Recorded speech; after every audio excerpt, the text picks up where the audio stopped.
설교를 이번에 준비를 하면서 전 내적으로는 좀 힘들었습니다. 왜냐하면은 성탄이기 때문에 성탄절 말씀을 잘 준비를 했는데 자꾸 꿈에 대한 말씀을 주셔서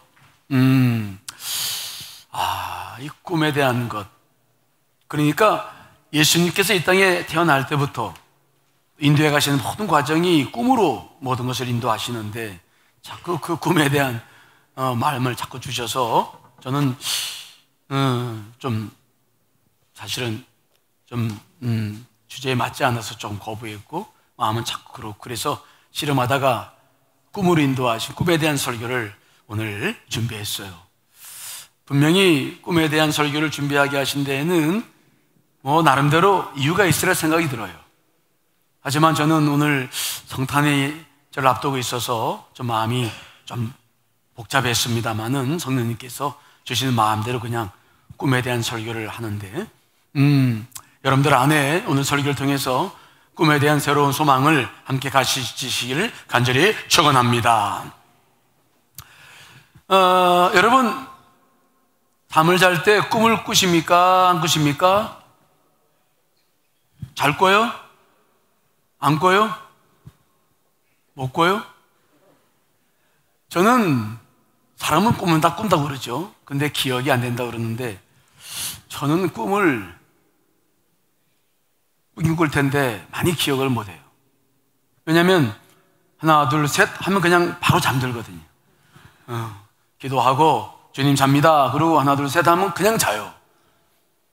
그리고 시간 올리면 딱 일어나죠. 잠을 짧게 자지만 깊이 숙면을 하는 스타일이라서 일어나고 나면은 꿈 꾼 적이 있어요.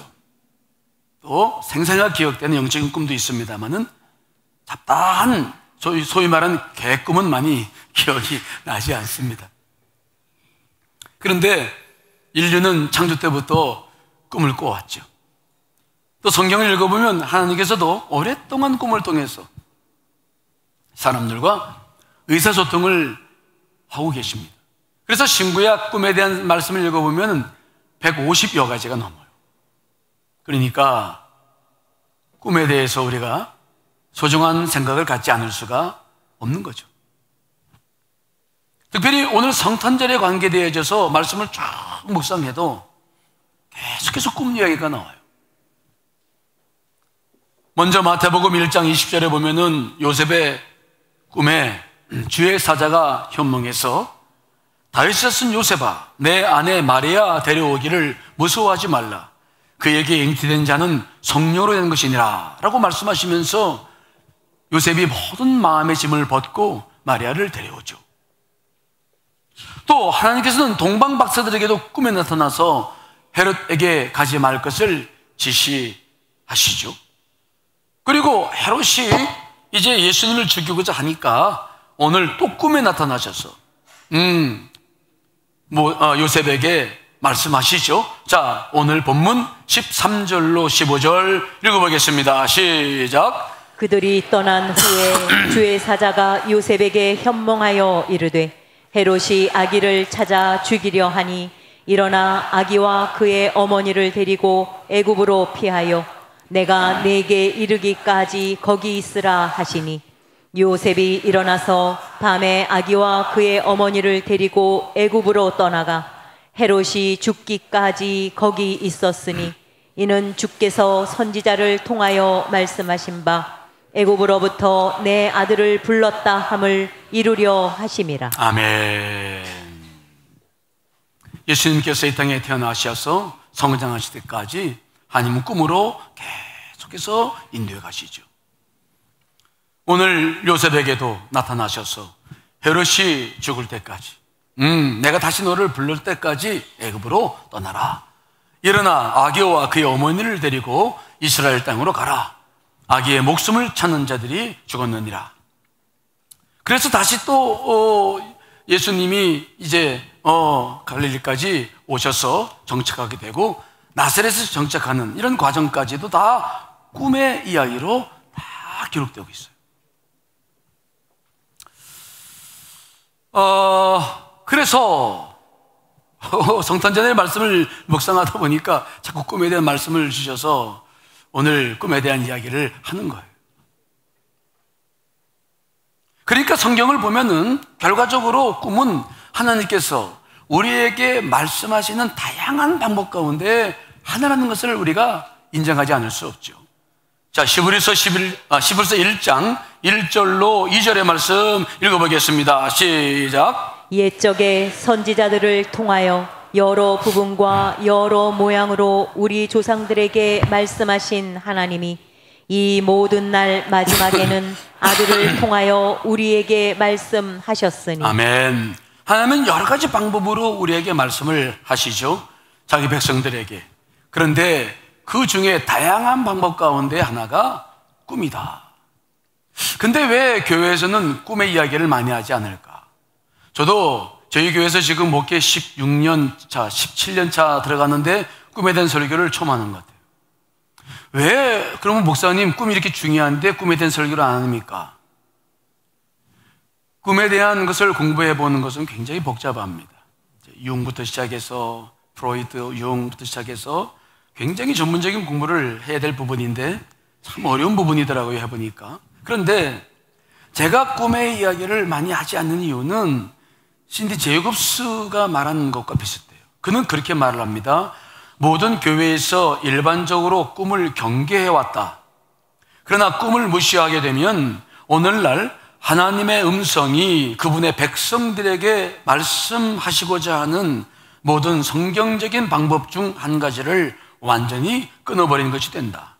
그러니까 꿈을 소중히 여겨야 된다. 꿈도 하나님께서 우리에게 주시는 메시지 중에 하나다라고 저도 이해는 하지만, 그런데 제이콥스 신학자가 말한 것처럼 교회는 꿈을 경계해왔죠. 왜 그러냐?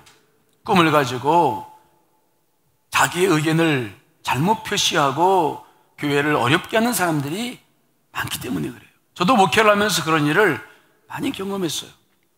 사실은 이 마지막 때는요, 꿈이 중요합니다. 왜 그럴까요? 마지막 때 주의 영이 우리에게 임했을 때 하나님은 우리들에게 꿈을 주신다고 말씀하셨죠. 자, 요엘서 2장 28절 말씀 읽어보겠습니다. 시작. 그 후에 내가 내 영을 만민에게 부어주리니 너희 자녀들이 장래일을 말할 것이며 너희 늙은이는 꿈을 꾸며 너희 젊은이는 이상을 볼 것이며. 아멘. 대단히 중요한 거죠. 꿈을 꾼다. 성령이 임한 사람들에게는 꿈을 꾸고 예언을 말하고 환상을 보고, 이것들이 정상적인 일이라고 성경은 말을 하는데, 그러면 교회에서도 꿈에 대한 설교를 자주 하고 꿈의 해석도 해주고 해야 되는데 왜 그걸 안 하나? 제가 전에 목회했을 때 일이었어요. 어떤 권사님이 찾아오더니 자기 꿈 얘기를 하는 거예요. 지난밤에 꿈을 꿨는데 강대상에서 구렁이 몇 마리가 뒹굴고 있더래. 강대상에서요? 예. 꿈을 조금 공부하거나 상식 있는 사람들은 그 꿈이 어떤 꿈인지 금방 알아요. 저도 금방 알죠. 근데 그분은 그렇게 말씀하세요. 그러니 교회가 이거 큰일 났습니다. 목사님부터 시작해가지고 다 교인들이 회개하고 다 이거 정결하게 돼야지 이게 교회가 사탄의 종이 돼가지고 이게 되겠습니까? 그리고 저한테 이야기를 하더라고요. 근데 여러분 기억해야 될 게 있는데, 꿈의 주제는 반드시 자기 자신에 대한 거예요. 그 사람을 선지자로 세우지 않는 한 꿈은 반드시 자기 자신에게 대한 거예요. 왜 그분이 그런 꿈을 꿨는지 제가 자세한 얘기는 못 드리지만은 분명한 건, 확신한 것은 뭐냐? 그분이 교회에서 가장 어려운 사람 중에 한 사람이었어요. 시기와 질투가 너무 많고 사람들 낙심시키고 말이 많아서 그분 때문에 기도를 많이 했죠. 그분 앞에 그런 말씀을 못 드렸지만은 그 꿈이 의미하는 것이 무엇인지를 그분은 정확하게 자기를 알아야 되는 거죠. 꿈은 반드시 자기에 대한 거예요. 왜 다른 사람의 이야기를, 왜 담당자에게 꿈을 꾸지 않고 다른 사람에게 꿈을 꿔서 전달하게 합니까?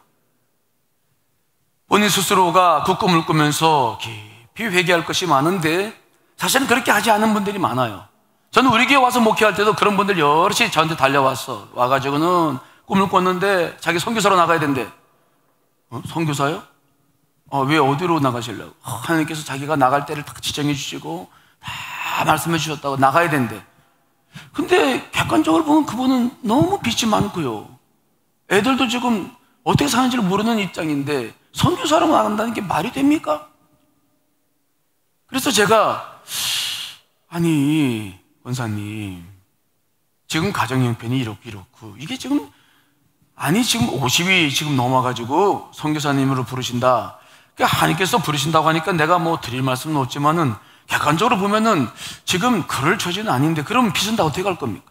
하나님이 다 알아서 하실 거래. 그러면 집 나간 아이는 어떻게 할 겁니까? 다 하나님이 알아서 하실 거래. 그래요?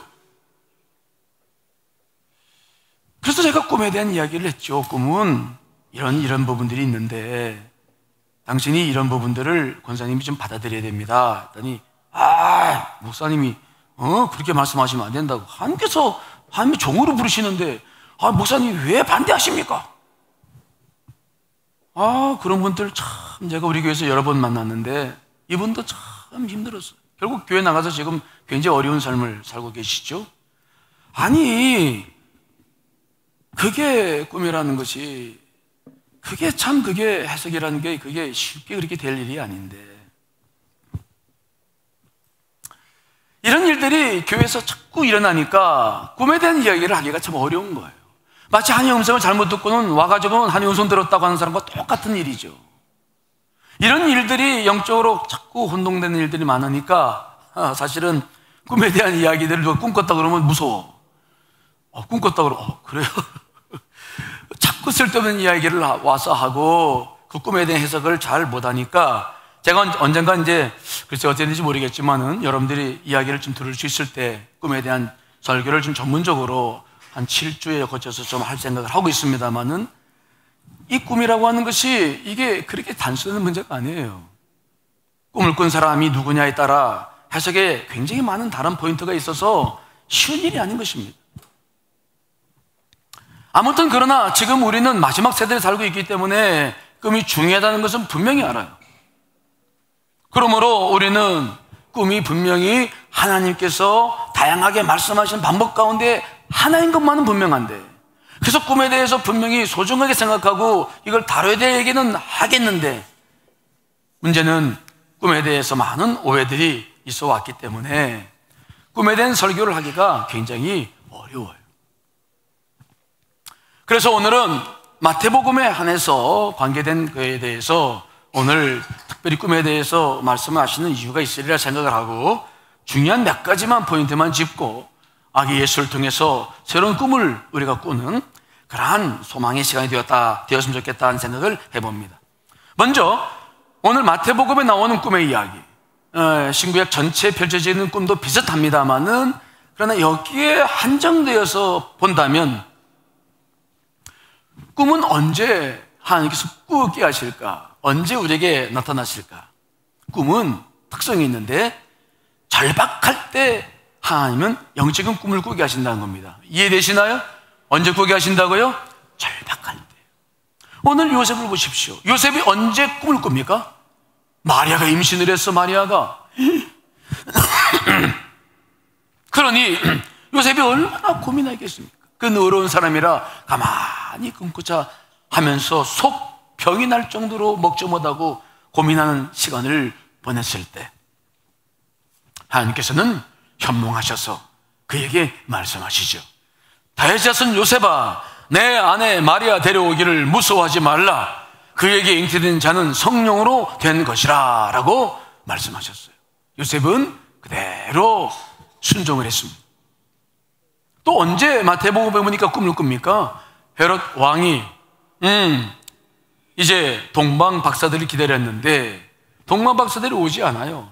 속았다 생각해서 군사를 풀 즈음에 동방 박사들이 나타나서 헤롯 왕에게 가지 말고 내가 너희들에게 지시할 땅으로 가라. 그래서 다른 길로 고국으로 돌아가는 역사죠. 또 하나님께서는 요셉의 꿈에 현몽하셨어.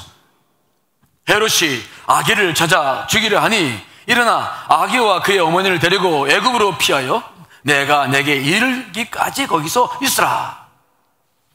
그래서 요셉이 급히 일어나서 아기 예수님과 마리아를 이제 애굽으로 피신하는 아주 절박했을 때 주어지는 꿈이 영적인 꿈이에요. 저도 꿈을 잘 꿀지 않아요. 절박했을 박혔을 때는 영적 꿈을 꿉니다. 오래전 상품 백화점이 무너졌을 때 17일 동안 콘크리트 더미에 갇혀 있다가 기적적으로 살아난 박승현 양, 지금은 양이 아니죠. 오래됐으니까 분이 있었어요. 그가 17일 동안 이나 물 한 모금 마시지 않은 채 살아났다는 것은 기적이죠. 의학적으로 있을 수가 없는 일이죠. 그런데 그가 살아날 수 있었던 이유를 설명할 때 신문 기사에 보니까 그렇게 써 있어요. 콘크리트 더미에 갇힌 지 하루쯤 지났을 때 신비로운 꿈을 꿨대. 누군가 알고 있는 사람이 있는데 그 사람이 웃음 띤 얼굴로 먹음직한 사과 하나를 딱 주는 꿈이었어. 그는 그것을 딱 받았을 때 이제 꿈을 꿨는데 깨고 나 보니까 콘크리트 잔해에서 빠져나온 철근 하나를 꼭 쥐고 있더래. 그런데 그 순간에 그는 생각했다는 거죠. 아, 하나님께서 나를 살려주시는구나. 나의 생명을 걷어가지 않으시겠다. 그래서 끝까지 그 믿음을 가지고 16일을 버티다가 17일째 구주가 됐다는 것이죠. 꿈에서 만난 사람이 건네준 사과가 그에게는 큰 믿음을 심어준 거예요. 그래서 17일 만에 불가능한 일들이 일어났다.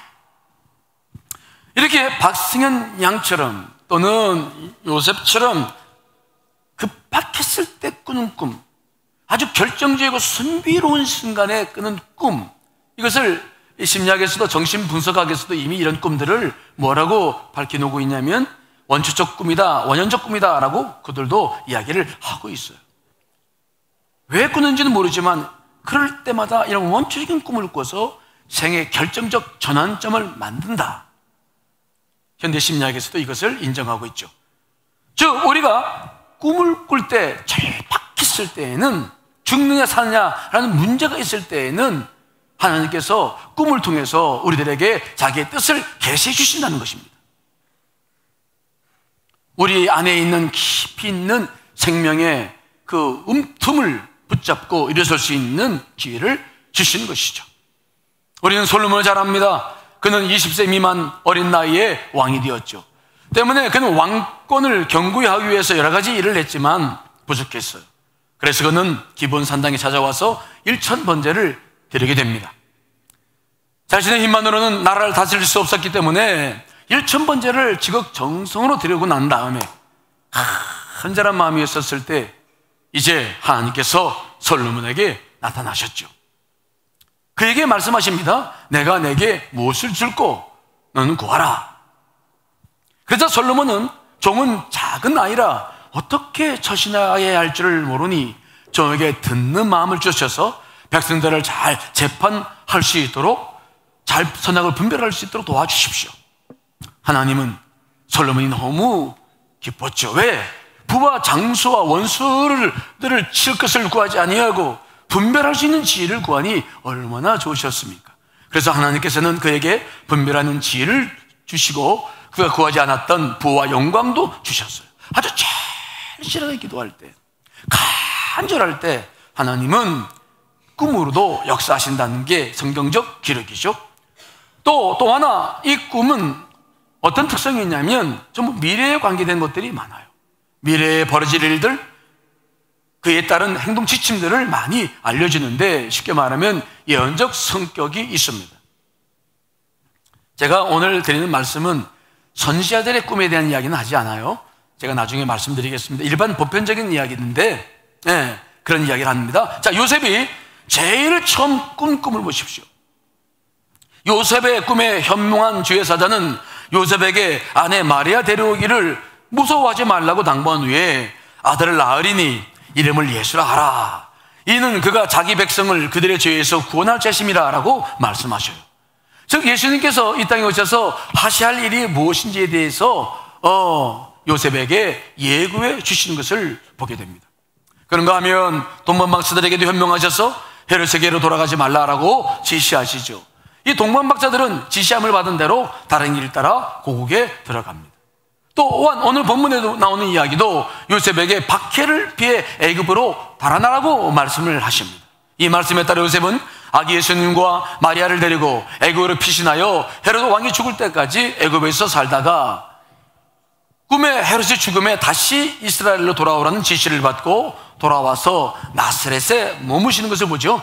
자, 오늘 본문 19절 21절까지의 말씀도 읽어보겠습니다. 시작. 헤롯이 죽은 후에 주의 사자가 애굽에서 요셉에게 현몽하여 이르되 일어나 아기와 그의 어머니를 데리고 이스라엘 땅으로 가라.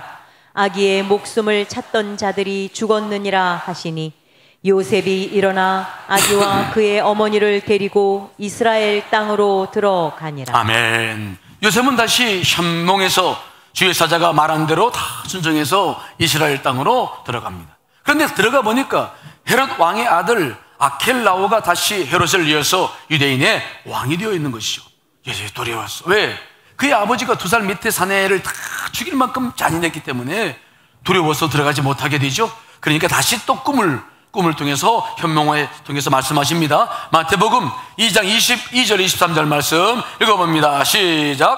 그러나 아켈라오가 그의 아버지 헤롯을 이어 유대의 임금됨을 듣고 거기로 가기를 무서워하더니 꿈에 지시하심을 받아 갈릴리 지방으로 떠나가 나사렛이란 동네에 가서 사니 이는 선지자로 하신 말씀에 나사렛 사람이라 칭하리라 하심을 이루려 함이로라. 아멘. 예수님이 나사렛에서 들어가서 살게 되어져서 나사렛 예수라는 이름을 듣게 된 동기도 전부 꿈의 인도함을 받아서 이루어진 일들이다. 이것이 성경의 기록이죠. 자, 그렇다고 한다면 왜 하나님께서는 꿈으로 의사소통을 하시는 것일까요? 주로 어느 때일까요? 여러분, 꿈이라고 하는 것은 우리의 모든 감각경이 다 잠을 자고 그 기능을 하지 못할 때 꾸는 거예요. 즉 우리의 이성도 잠을 자고 감정도 의지도 표출되지 않고 우리는 잠을 잡니다. 그리고 내 내면에서 그 꿈이 이루어져 가는 것이죠. 쉽게 말하면, 쉽게 표현하면 내 모든 것들이 꽁꽁 묶여서 있고 그저 뇌의 기능만 발달되어져 있는 그 시점에서 하나님 우리들에게 말씀하시는 것이죠. 때문에 내가 할 수 있는 것은 아무것도 없습니다. 내가 이의를 제기할 수도 없고 내가 다른 것을 판단할 수도 없는 그때 현명하셔서 말씀하실 때 우리는 그 말씀을 순종하여 들을 수밖에 없는 상황이 되는 것이죠. 즉 아주 이성적으로 예민한 사람들, 자기 고집이 너무 강한 사람들, 어떤 말에도 흔들리지 않고 자기 고집만 강조하는 사람들이, 그런 분들이 가끔 놀라운 꿈을 꾸며 확 꺾어지는 것을 경험하게 되죠. 마리아의 임신 사실이 드러나며 고민했던 요셉에게 누군가 가가지고 그 임신에 대해서 얘기할 수 있겠습니까? 성녀로 잉태된 것을 어떻게 설명하겠습니까? 다른 남자가 아니라고 어떻게 무슨 말을 할 수 있겠습니까? 요셉을 설득시킬 수 있는 것은 주의 사자 현몽에서 그에게 직접 말씀하시는 길밖에는 없었던 것이죠. 우리가 인생을 살아갈 때 가끔 목회를 하다 보면 아주 강한 사람들이 부러져서 주 앞에 돌아올 때가 있는데 그때 그분들이 경험한 것 가운데 하나가 꿈이에요. 저는 7형제 중에 막내입니다. 제 큰형님이 저랑 19년 차이 나요. 그러니까 아버지와 같은 분이시죠. 근데 이분이 아주 고집이 세요. 똑똑하신 분인데 너무 똑똑해요. 아주 그냥.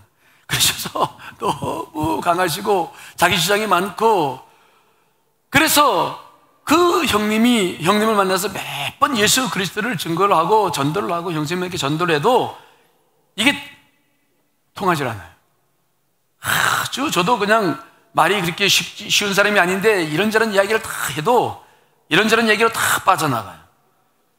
정말 예수 그리스도를 증거하기가, 아주 형님이 증거하기가 어려웠어요.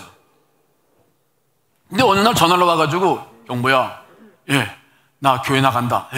형님이요? 언제부터요? 어제부터 나갔어. 나갔어요 벌써? 아니 누가 전도했어요? 아니요, 내가 나갔어. 난 그래서 내가 기도한 안그지 응답했던 줄 알고 할렐루야 그리고 감사해서 했더니, 그래서 올라가 봤더니 제가 물론 기도했기 때문에 그런 일도 일어났겠지만은 꿈을 꿨기 때문이더라고요. 형님이 어느 날 꿈을 꾸는데 머리가 긴 사람이 자기에게 딱 옷을 해요. 근데 얼굴은 보여주지 않고, 근데 순간 딱 이게 우리 막내가 이야기하는 예수구나 그걸 알았대. 이 사람이 나한테 왜 왔을까? 그런데 갑자기 그분이 임재가 자기 안에 들어왔는데 꼼짝도 못하겠더래요. 자기는 평생 그런 두려움을 처음 느꼈대.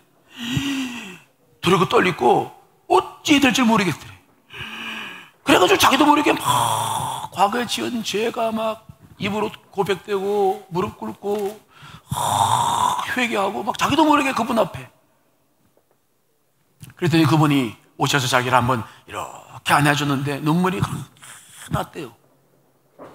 너무 생생해서 이런 꿈은 처음이라고 저한테 이야기를 하면서 그때 딱 자기가 해야 할 일이 뭔지를 눈치챘대. 야, 교회 나가야 되겠다. 내가 이제 때가 됐구나. 형보가 말한, 막내가 말한 예수란 분이 정말 이런 분이구나. 그때 그 예수 그리스도를 딱 영접하고 곧바로 그 다음날 새벽부터 교회를 하기 시작한 거예요. 주님께서 위암이 생기셔서 형님을 부르셨는데 2년 후에 부르셨는데 부르심을 받을 때까지 그때부터 새벽 제단, 주일 예배, 저녁 예배, 금요 철야 한 번도 빠지지 않고 다니고 성경을 읽고 쓰고 정말 말씀에 사로잡혀서 인생을 살다가 하나 부름을 받으셨어요. 놀라운 일이 아닙니까? 그렇죠? 놀라운 일이에요. 그 무엇으로도 안 되는 것인데 성령께서 말씀하신 것이죠. 꿈에. 이런 이야기가 성경에 보면 또 나오죠. 누굽니까? 빌라도의 아내.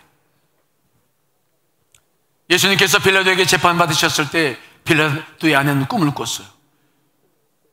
그들은 예수 그리스도가 누군지 영적인 대화가 되지 않는 사람들이었어요. 그래서 하나님께서는 빌라도 아내에게 기회를 주신 것입니다. 자, 여러분 마태복음 27장 19절 말씀 한번 읽어보겠습니다. 시작. 총독이 재판석에 앉았을 때에 그의 아내가 사람을 보내어 이르되 저 옳은 사람에게 아무 상관도 하지 마옵소서. 오늘 꿈에 내가 그 사람으로 인하여 애를 많이 태웠나이다 하더라. 빌라도의 아내가 꿈을 꿨어요. 예수가 누군지 잘 모르던 사람이죠. 근데 꿈을 꿨는데 정말 무지한 분, 정말 그분에 대해서 알지는 못하지만 저분은 그렇게 십자가의 형을 받을 이유가 없는 분이에요. 그리고 너무 두려웠던 것이죠. 사람을 급히 보내가지고 빌라도에게 전합니다. 제발 저 사람을 상관하지 마십시오. 저 사람에게는 죄가 없습니다. 저 사람은 옳은 사람입니다. 내가 오늘 꿈에 그 사람에 인해서 애를 많이 태웠습니다. 그 내용은 알 수 없지만 그 꿈에 나타나서 그는 현실적으로 꿈을 느끼면서 하나님의 음성을 들었던 것이죠.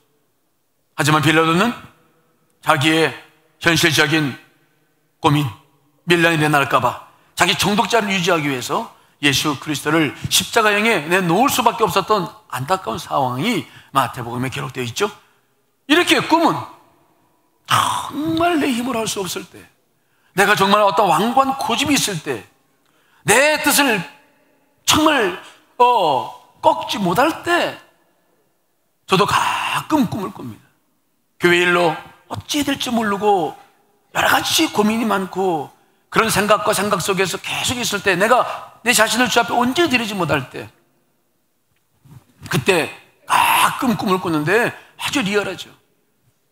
우리가 꿈을 꿀 때 다 의미를 찾을 수 있겠습니다만은, 그러나 우리는 꿈을 꿀 때 두 가지를 먼저 구분해야 돼요. 첫째는 뭐냐? 여러분, 영적인 꿈인지 일상적인 꿈인지를 구분하시기를 간절히 축원합니다. 영적인 꿈은 뭐가 다르냐? 영적인 꿈은 굉장히 선명해요. 실제적이에요. 아주 잊히지 않아요. 지금도 잊히지 않아요. 명확해요. 저는 꿈을 잘 안 꾸는 사람이 몇 번 꾸는 것들은, 교회 목회하면서 주시는 것들은 명확해요. 정확하고 아주 미래지향적인데 분명합니다. 그대로 이루어지죠. 그 꿈은 지금도 선명해요. 교회 일이니까 제가 말씀 못 드리지만은 선명해요. 뭐 찾아가서 대화할 수도 없어. 그 교인하고 뭐 가서 어떻게 설명도 못해. 서로 오해만 더 생기죠. 그저 기도 깊이 하는 길밖에 없어. 기도를 깊이 하고 맡겨드리죠. 어느 날 꿈이 꾸여지는데 영적인 꿈은 분명해요. 그래서 먼저 여러분들이 꿈을 다 분별하려고 하지 마시고, 먼저 영적 꿈인지 일상적인 꿈인지, 일상적인 꿈을 우리가 보통 뭐라고 말하죠? 개꿈이라고 말하죠. 개꿈. 이 개꿈은 특징이 있어요. 무슨 꿈인지 잘 몰라.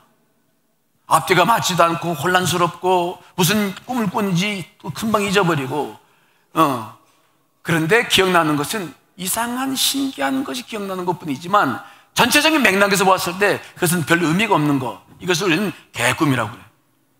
이런 것들은 잊어버리고, 그러나 일어났을 때 뭔가 기억이 남는 게 있어요. 뭔가 느껴지는 게 있어요. 왜? 그 꿈은 나를 위해 주신 것이죠. 그래서 금방 꿈꾼 사람이 잠시 그것을 알게 돼요. 근데 이것이 명확하게 잘 알지 못할 때가 있어요. 이때는 지혜를 구하셔야 돼요. 뭘 구하라고요? 지혜. 자, 여러분, 야고보서 1장 5절 말씀 읽어보겠습니다. 시작. 너희 중에 누구든지 지혜가 부족하거든 모든 사람에게 후히 주시고 꾸짖지 아니하시는 하나님께 구하라. 그리하면 주시리라. 아멘. 저도 꿈을 꾸는데 이게 도대체 무슨 꿈인지 몰라요. 또 어떤 교우들이 상담 옵니다. 목사님, 제가 이런 꿈을 꿨어요. 제가 웬만한 꿈은 다 분별하는데 분별하지 못하는 것들이 있어요. 아, 그러냐고. 잠깐만 기다려보라고. 그러면 이제 그런 걸 놓고는 아주 기도하죠. 주님, 도와주십시오. 이게 무슨 꿈입니까? 그런데 중요한 것은 뭐냐면 그 지혜를 위해서 기도를 하기 시작했을 때에 비슷한 꿈도 꾸기지만은 거의 그런 문제들이 풀어지는 것을 봐요. 그래서 꿈은 하나님이 주신 것인데 주셨기 때문에 기도하고 지혜를 받으면 거의 풀어져요. 환경을 통해서나 사람들의 이야기를 통해서나 거의 다 풀어져요. 아, 그래서 꾸었구나, 이렇게 되겠구나, 이런 것들이 거의 알게 되죠. 그러므로 여러분들이 꿈을 구별할 때는 다 개꿈까지 구별하려고 하지 마시고 영적 꿈인지 개꿈인지만 구분하시고, 그 다음에 영적 꿈에 대해서 자기가 느끼는 것이 있으면 바로 실천해 주시기 바랍니다. 그러나 이것이 느끼지 않을 때는 지혜를 달라고 기도하시기를 간절히 축원합니다. 그런데 꿈의 해석에서 제일 중요한 것이 있는데 그것은 뭐냐? 꿈의 내용보다도 누가 꿈을 꾸느냐는 더 중요해요. 성경에 보면은 꿈을 꾼 사람들은 전부 영적인 사람들이에요. 영적인 사람들이 영적인 꿈을 꾸게 되는 줄 믿습니다. 영적이지 않은 사람들이 영적인 꿈을 꾸는 건 한 번도 못 봤어요. 교우들이 꿈을 가지고 해석해달라고 찾아오면은 제가 그분을 잘 아니까 해석을 잘 해드릴 수 있어요. 꿈꾼 사람이 누군지를 알면 이건 분명합니다. 그래서 먼저 여러분 자신을 늘 볼 수 있는 눈을 열으셔야 돼요. 마리아를 보십시오. 요셉을 보십시오. 그들은 다 하나님 앞에서 의로운 자들이었고 경건하게 살던 사람들이었습니다. 동방 박사들도 하나님에 대해서 열적인 열망을 가지고 찾아왔던 사람들입니다. 하나님은 그들에게 자신을 보여주시고 꿈을 통해서 말씀해 주시는 것이지 헤롯 왕에게 꿈에서 나타나서 길을 제시해 주신 것은 아닌 것이죠. 그러므로 성경에 나오는 모든 꿈의 이야기들은 꿈을 꿀 수 있는 사람들이 꿈을 꾸게 하신다. 이게 굉장히 중요한 원리 가운데 하나예요. 여러분들 안에 정말 진실로 꿈을 꾸기를 원하신다면 이 꿈을 꿀 수 있는 준비를 하시는 게 저는 중요하다고 생각을 해요. 저는 그래서 잠에 대해서 소중하게 생각합니다. 내가 잠을 자는 것은 그저 아무런 의식 없이 잠을 자는 것이 아니에요. 잠을 잘 때 나는 잠을 자지만 성령께서 내 안에서 역사하시는 시간이 되는 줄 분명히 믿습니다. 매번 그렇지는 않아요. 하지만 그 시간은 나는 잠을 자고 모든 것을 하나님께 맡겨서 잠을 자는 시간이 그 시간밖에 없지 않습니까? 아무리 의지가 강하고 자기 생각이 뚜렷한 사람도 그 시간은 자는 시간이에요. 그렇기 때문에 이 시간을 소중히 여기셔야 돼요. 주무시기 전에 잠깐이라도 기도하시거나 말씀을 읽거나 기도할 제목들을 가지고 앞에 나누시고 그 다음에 잠에 들어보십시오. 그러면 마치 야곱이 잠에 깨어나서 이것은 하나님의 집이요 하늘의 문이구나 라는 사실을 깨달았던 것처럼 여러분들 안에 분명히 무의식 속에서도 하나님께서 꿈을 통해서 역사하신 것을 경험하시게 될 줄 믿습니다. 그렇게 꿈을 꾸고 일어나면 금방 알아요. 내가 그걸 못 내려놨구나. 내가 이렇게 해야 되겠구나. 주님, 알겠습니다. 영적인 꿈을 기대하세요. 영적인 꿈을 꾸기 위해서 영적인 꿈을 꿀 수 있도록 저녁 시간을 소중히 여기십시오. 드라마를 막 보고 그저 친구들과 대화를 막 하면서 그 다음에 쑥 들어와 잠을 자면은 그 잠을 잘 때 꾸는 꿈이 무슨 꿈입니까? 희한한 꿈을 꾸시는 거예요. 이상한 꿈을 꾸는 거예요. 그렇게 우리의 영적 생활을 하기 시작하면은 영적 꿈은 기대하기가 어려워요. 저는 그래서 이 아기 예수 그리스도를 기다리는 이 성탄절에 우리가 잠을 자면 꿈을 꿀 때에 마리아와 요셉이 꿈을 통해서 인도 안 받은 것처럼 여러분들의 생활 삶도 주님의 인도하심이 꿈을 통해서 일어날 수 있기를 간절히 축원합니다.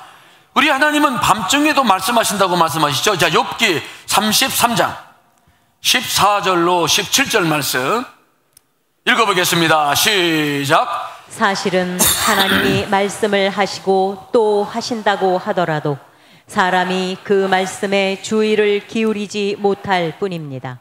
사람이 꿈을 꿀 때에, 밤에 환상을 볼 때에, 또는 깊은 잠에 빠질 때에, 침실에서 잠을 잘 때에, 바로 그때에 하나님은 사람들의 귀를 여시고 말씀을 듣게 하십니다. 사람들은 거기에서 경고를 받고 두려워합니다. 하나님은 사람들이 죄를 짓지 않도록 하십니다. 교만하지 않도록 하십니다. 아멘. 아무리 약한 사람들도 꿈을 꾸면 달라집니다. 우리 하나님은 밤에도 말씀을 하시고 우리가 잠을 잘 때도 우리에게 말씀을 하시고 그때에 하나님은 사람의 귀를 여시고 말씀을 듣게 하신다고 말씀하셨죠. 사람들은 그 말씀을 듣고 경고를 받고 두려워한다고 욥은 이야기를 하고 있죠. 그러므로 우리에게 있어서 꿈은 소중한 것입니다. 이 꿈을 가지고 그러나 원칙이 하나가 있습니다. 그 꿈은 전부 누구를 위한 꿈이라고요? 다 나를 위한 꿈. 절대로 다른 사람에게 쫓아가서 자기 꿈 얘기를 하고 사람을 위협하면 안 돼요. 정말 우리 교회 실제로 있어서 어떤 권사님이요, 어떤 권사님을 찾아갔어요. 꿈 얘기를 하는 거예요. 내가 꿈을 꾸니까 이런데 당신 조심하라고 그러고. 그래서 그 권사님이 저한테 전화가 온 거예요. 목사님, 그 권사님 꿈을 꿔가지고 이렇다고 그러는데 이거 어떻게 하면 좋습니까? 제가 그래서 그 권사님 불러다가 꿈 이야기를 다시 이야기를 하면서 했는데 참 고집센 권사님들이 계세요. 자기가 꿈을 꿨는데 목사님 왜 그러시냐고. 꿈은 분명히 누구를 위한 꿈이라고요? 나를 위한 거예요. 절대로 여러분 어머님 자식들 아니에요. 나를 위한 거예요. 반드시 나를 위한 거예요. 그리고 정말로 내가 고민이 있을 때, 내가 어찌할지 모르실 때, 내가 정말 그 문제 때문에 식은땀을 흘리며 위급한 상황이 있을 때 하나님은 우리를 사랑하셔서 꿈을 통해서라도 우리 인도에 가신다는 것을 믿으셔야 됩니다. 그러므로 꿈만이 하나님의 인도하심을 받는 방법이 아니라 다양한 방법이 있는데 꿈도 그 중에 하나라는 사실을 받아들이시기 간절히 축원합니다. 오늘 요셉은 그 꿈을 통해서 그 힘들고 어려운 상황을 이겨내고 예수 그리스도를 이 땅에 오게 하는 일에 큰 역할을 감당하는 것을 보게 되죠. 같은 요셉이지만 이름이 같지만은 우리가 알고 있는 야곱의 아들 요셉은 17살 때 꾸었던 꿈 하나를 가지고 모든 고난을 견디며 재상이 되어져서 하나님의 뜻을 이뤄갔던 모습들도 우리가 기억하고 있고, 다니엘도 꿈과 환상으로 그 어두웠던 시기를 밝히며 하나님의 영광을 드러냈던 것들을 우리가 알고 있습니다. 마지막 시대에는 내가 내 영을 모든 육체에 부어주리니 너희 자녀들은 예언할 것이요 너희의 젊은이들은 환상을 보고 너희의 늙은이들이 꿈을 꾸리라 라고 말씀해 주셨죠. 새해가 밝아지고 있습니다.